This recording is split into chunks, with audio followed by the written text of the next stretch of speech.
Wewe mama unayenyonyesha, usifanye tena kosa hili, kwani huenda umekuwa ukilifanya mara kwa mara.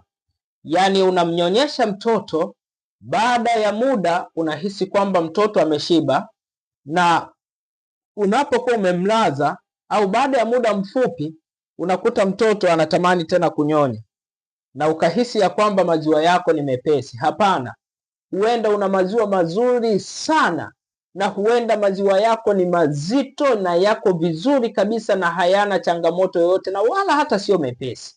Ila tu tambua ya kwamba mtoto anavyonyonya ni tofauti na mtu mzima anavyokula.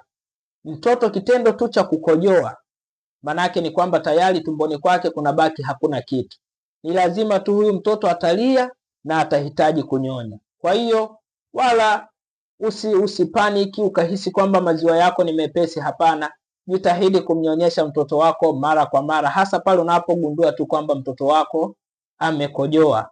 Hivyo basi, nimekuwa nikiwasaidia watoto kupata virutubisho sahihi ambavyo vinawajenga na kuwasaidia katika hatua zao za ukuaji, lakini pia na akina mama ambao wananyonyesha, lakini pia na kwa akina mama ambao ni wajawazito. Kumbuka tu ya kwamba mtoto mwenye afya ni ushindi wa familia.